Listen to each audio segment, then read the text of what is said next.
Coming up on News Live at 6, Syracuse University restricts the campus club hockey team from using the iconic Block S logo. How the team is responding.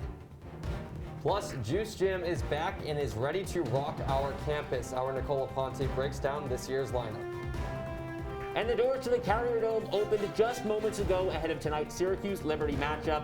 A light show in store for the first night game this season. We have your game preview. Your campus news leader, Citrus TV News, starts right now.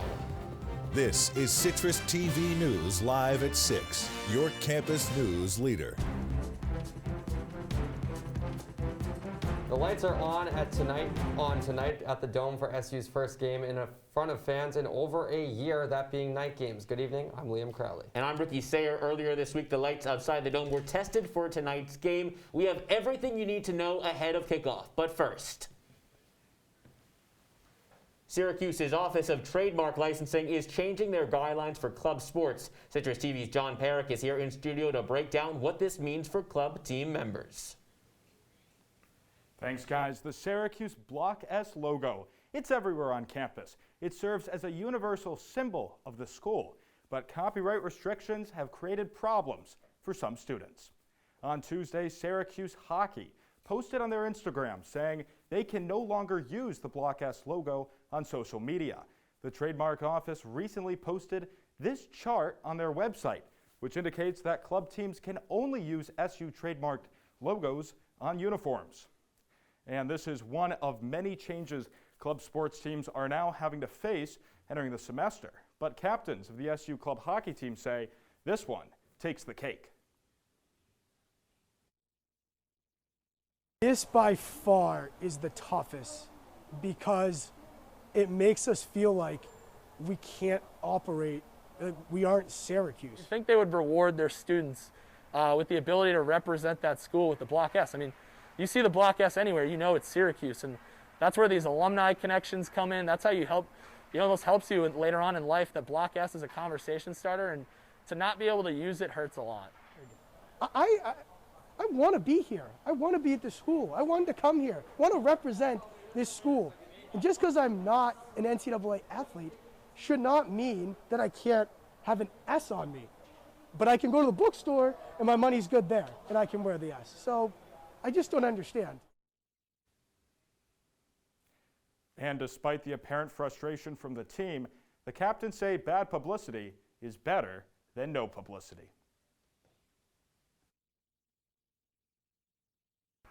It's good publicity for us because we've created this attention and more people are kind of putting their eyes on us. And so we're kind of looking at this as an opportunity to kind of, break away from the pack here. We're working on getting a new logo, so it's kind of a rebrand for Syracuse hockey. And the team also said that the university's trademark office has not reached out to any other club teams, causing further confusion.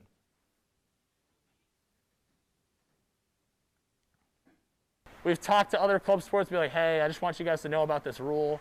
Because like I mentioned, we tweeted that, and then we got women's lacrosse asking us questions, baseball's asking us questions, curling's asking us questions, so everyone seems to not really know what's going on. Mackenzie Murphy also told me that club sports aren't the only ones being asked not to use the Block S logo. These trademark guidelines apply for any student organization on campus. Guys, back to you. Thanks, John. Juice Jam 2021 is this Sunday, and this is the first time in 2 years that the festival will host students in person. We go now to Citrus TV reporter Nicole Aponte, who is live on the North Skytop lot on South Campus. Nicole, what can you tell us? Good evening, Liam and Ricky. I'm standing right in North Skytop lot, which will be packed with Syracuse University and ESF students on Sunday for Juice Jam 2021. University Union is presenting Juice Jam this year with Jack Harlow as the headliner. B.O.B., B. Miller, and Audrey Nuna will also be performing. And University Union President Beck Patron says that planning for this Juice Jam has been much different than in years past. Even during our virtual programming, the president and vice president and the entire concerts board and the rest of board directors, we all had really serious roles, but now that it's in person, we really have to worry about every single detail. And it's just It's just making sure the whole show runs well, and we have to manage both the organization and the event. But we're really hoping that it goes great. Now, masks must be worn at all times in accordance with the university COVID-19 policies. The university is currently in code red, and students are reminded to adhere to the 2021 Fall Stay Safe Pledge. Now, University Union Concert Co-Director Laurel Matsui says that even with masks, Juice Jam shouldn't be that much different. Working really close with the university to try to make this event as safe and accessible as possible. So I would say like the setup and everything completely the same, and everything should be like very much the same. Now, some logistics for this weekend. Doors are to open at 12 p.m. and the Dome clear bag policy is in effect for students and anyone who is attending Juice Jam this weekend.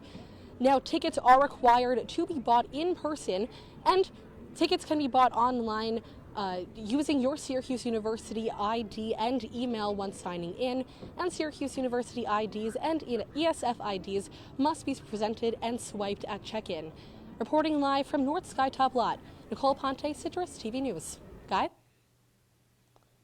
Thanks, Nicole. The latest now on SU's COVID numbers. There are currently 68 active COVID-19 cases on campus, a decrease of 6 since yesterday. This includes 13 new student cases and 3 new employee cases. There are currently 2 students in quarantine. And in the latest email from Vice Chancellor Mike Haney, he says the current positivity rate is 0.5%, a 50% decline from last week. This comes as SU begins to update their positivity rate each Tuesday. SU is now averaging at least 1,000 tests every day.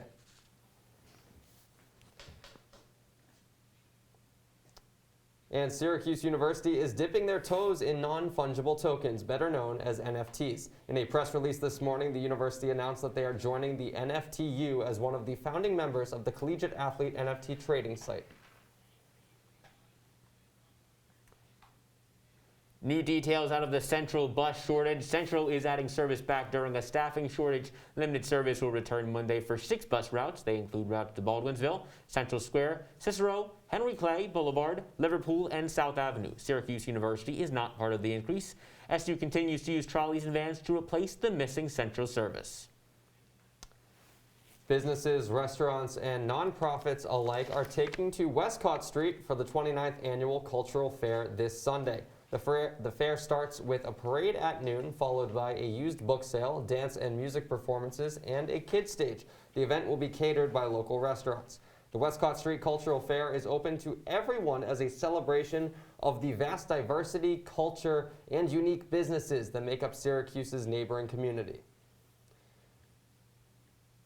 And we are less than 36 hours away from the Jonas Brothers Syracuse performance. The band will be at the St. Joseph's Amphitheater this Sunday for their Remember This tour. The venue is asking attendees not to forget they need proof of vaccination or a negative test to enter the venue. There is an option if you want to beat the crowds day of. The venue will offer pre-screening in the amphitheater parking lot beginning Saturday at 11 in the morning. Happening tonight, Senator Kirsten Gillibrand and Mayor Ben Walsh will announce a new federal gun trafficking legislation here in Syracuse. They are proposing gun trafficking become a federal crime. The senator says that 60% of guns used in Syracuse crimes are brought from out of state, specifically from North Carolina. To combat this issue, a previous Crime Prevention Act is being used to make gun trafficking a federal offense.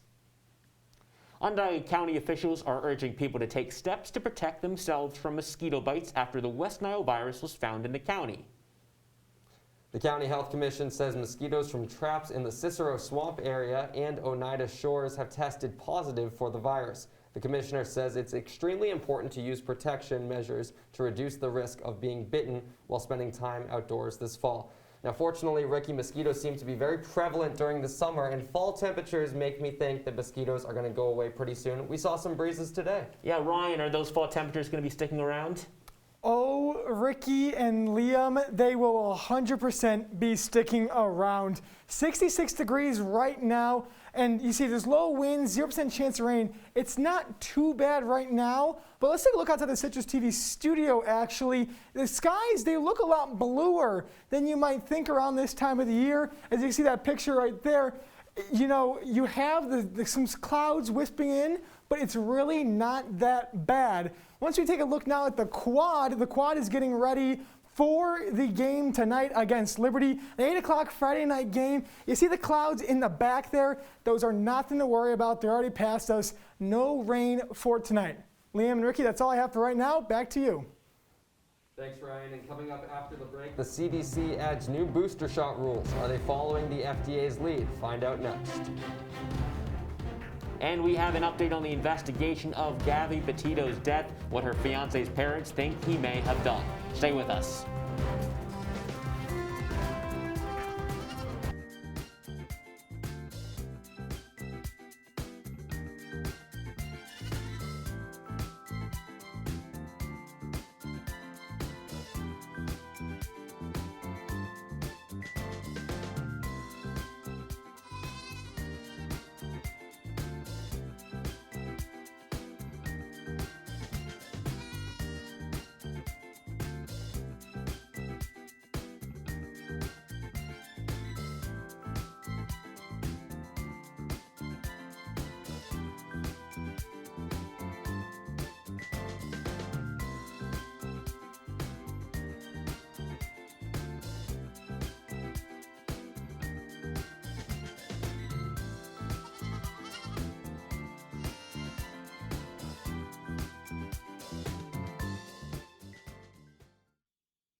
They took over my bedroom. Come on, come on.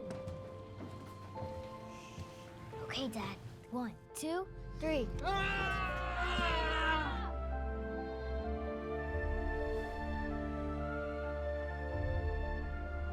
Dad!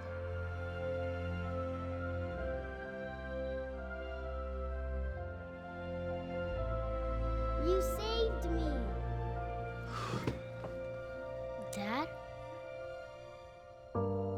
Are you okay? I'm fine, dear.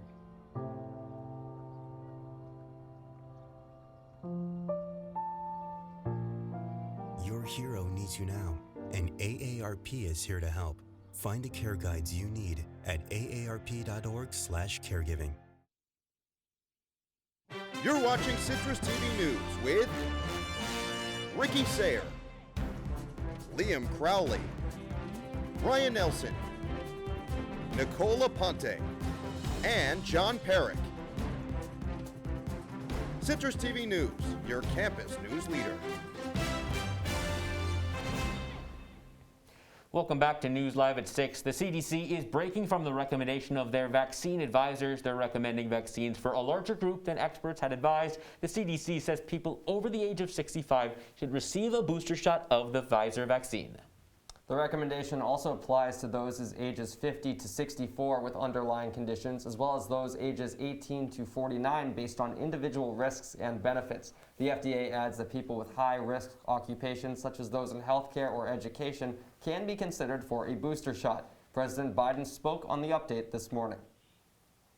That group makes up 60 million Americans who are now eligible for a booster with 6 months after their second shot, and up to 20 million who received their earlier Pfizer shot at least 6 months ago are eligible today.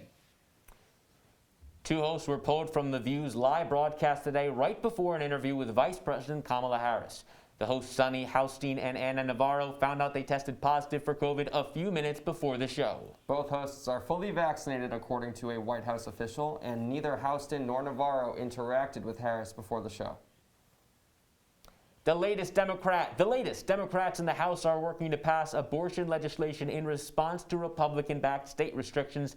The House passed the Women's Health Protection Act, which will soon go to the Senate. It's not clear if the legislation will pass the Senate, as Democrats would need the support of at least 10 Republicans. The Supreme Court is also reviewing a Mississippi abortion law.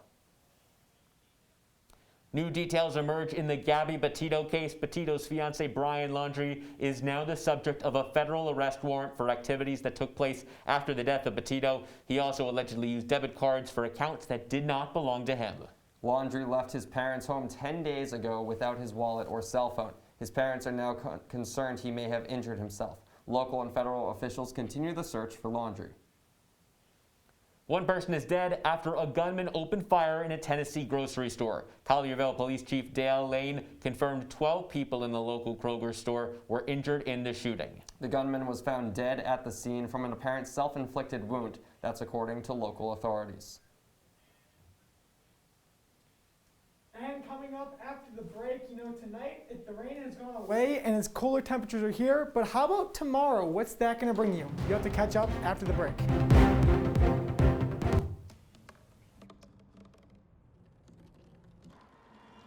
Everybody has a dream.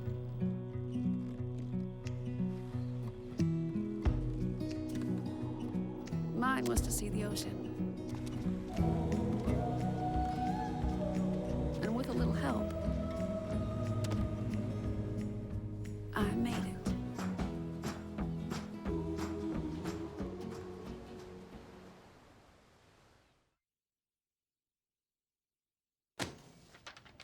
Hey, Hard, what's this? That's my resignation letter. You're resigning. Why? Because you're constantly ignoring me. You're half as active as you used to be, and you eat stuff like this. You've been putting me under a lot of pressure lately. That's why I'm ready to quit. I forgot. I'll do better. Please, don't quit on me. Okay, but remember, it's not what you say, it's what you do. Listen to your heart. Don't let it quit on you. Let's go for a walk. Uncontrolled high blood pressure could lead to a stroke, heart attack, or death. Get yours to a healthy range before it's too late.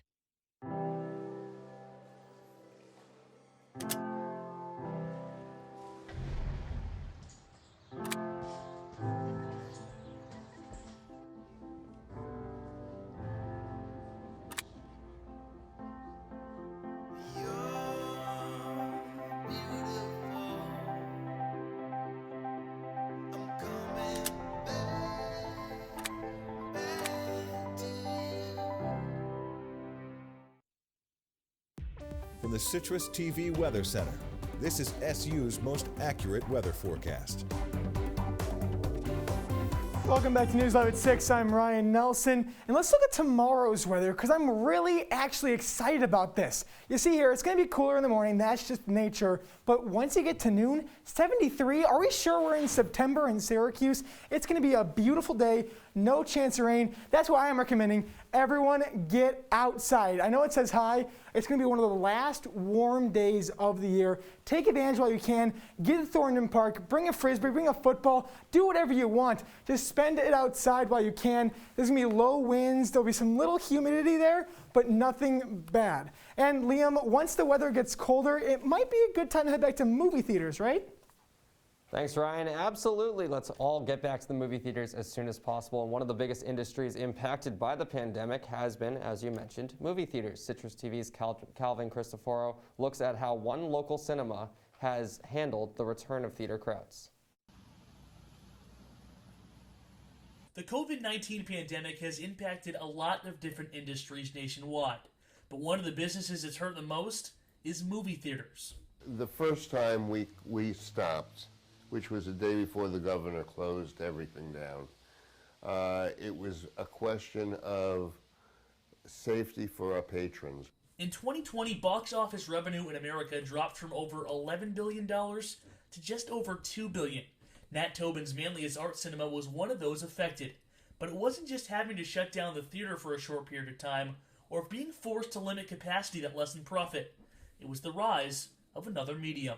COVID accelerated streaming, right? People realized I don't have to go to the movie. So it was going to happen anyway, it just happened a lot faster because of COVID.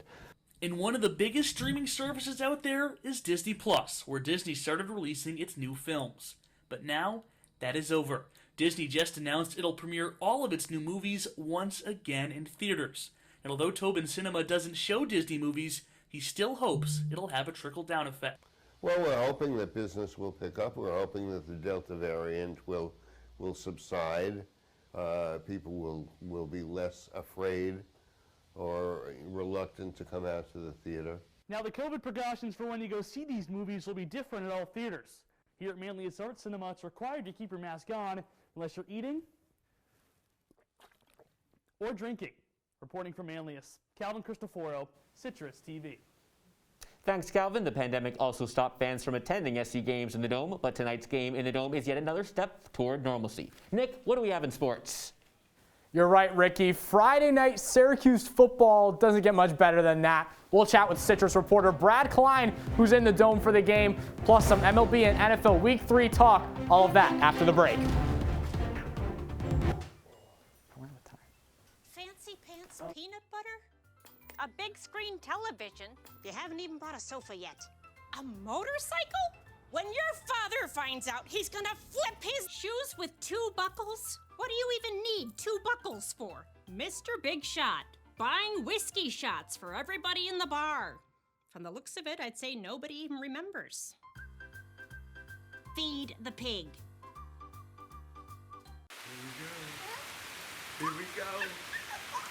We're gonna go out there in the rain. You're gonna get wet. All right, here we go.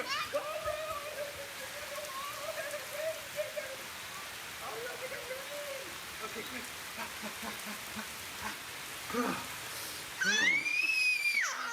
Oh yeah, yes.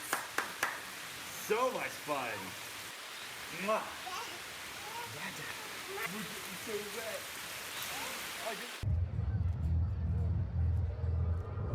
Looking for these? You drive buzzed. It could be one very expensive ride. First, you gotta make bail. Then pay me to get your car back. Your insurance premiums will go through the roof. And my legal fees just keep adding up. All told, it could end up costing you $10,000. Buzzed, busted, and broke. Because buzz driving is drunk driving.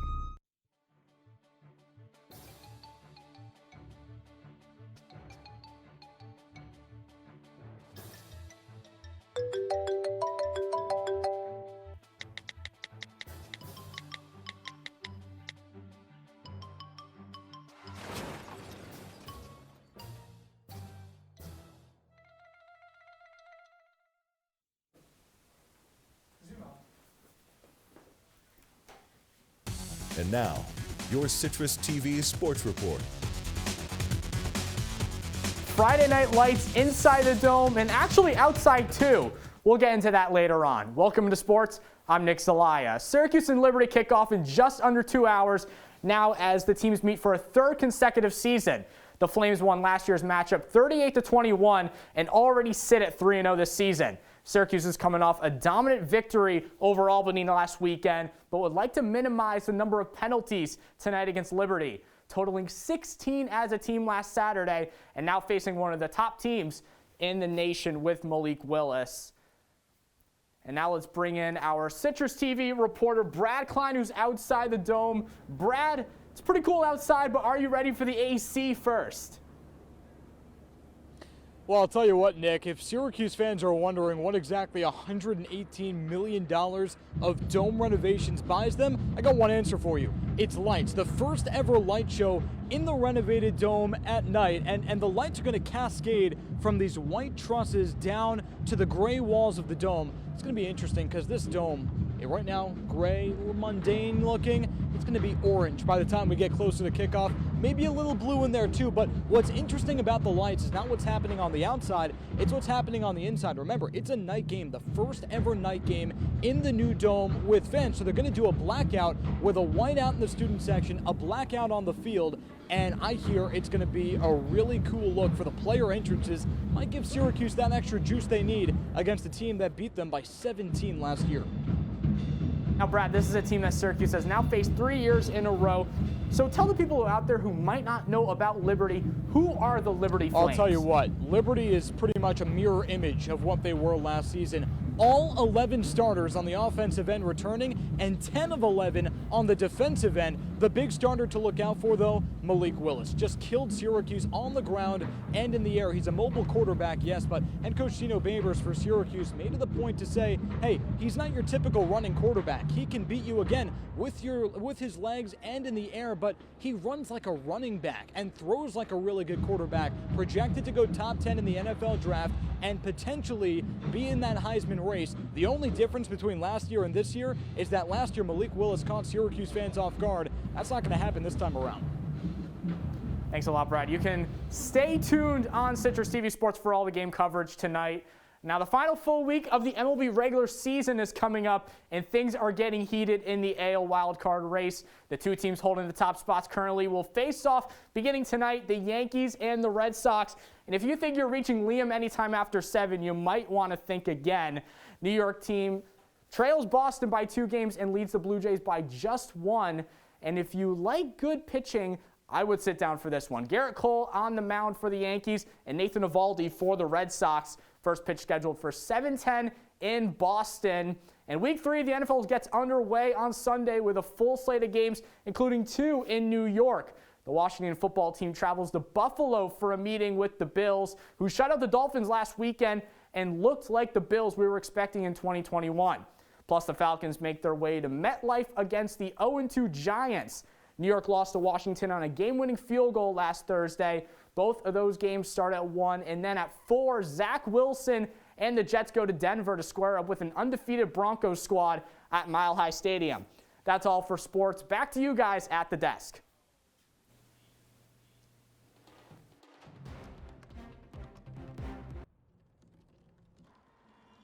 Everybody has a dream.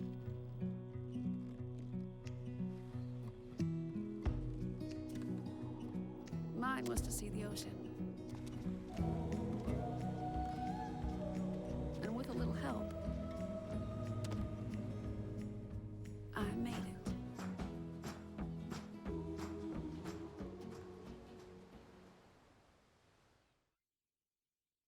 Adventure can be found anywhere, but the best place to start is in the forest. I spy something beginning with S. Snow? No. Snow-covered trees. Nothing to do with snow. Head outside to discover incredible animals and beautiful plants that come together to create an unforgettable adventure. Wow. So grab your loved ones. Don't even. And explore a world of possibilities. Come on, this way. Visit discovertheforest.org to find the closest forest or park to you.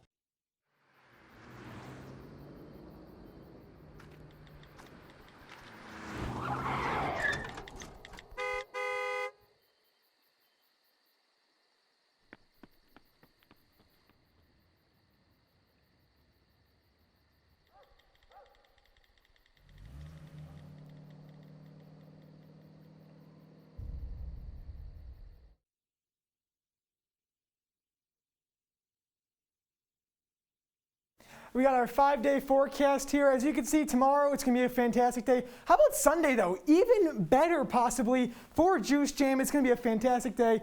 But looking at Monday, of course, rain's going to come back. It's Syracuse at that. Tuesday, Wednesday, not looking too bad, but low at 49. Well, it's good to hear. Hopefully those good temperatures continue throughout this week. And apparently not as many people are familiar with the Loud House as we thought. Last night, all 3 contestants on Jeopardy were stumped by the first sports venue nickname question. Let's take a look. Nicknamed the Loud House, the Carrier Dome is the stadium of this university in New York State. What is Syracuse University? Oof, though the Loud House was not heard in California last night, we will hopefully hear it loud and clear tonight.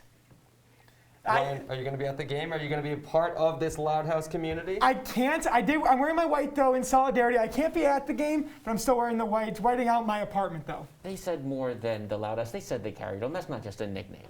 It's not just a nickname. It's such a staple of Syracuse community. Sure. And that's all the time we have for you on Citrus TV News. For more of the latest, follow us on Citrus TV News on Twitter and on Instagram. I'm Ricky Sayer. And I'm Liam Crowley. Goodbye and good night, Syracuse.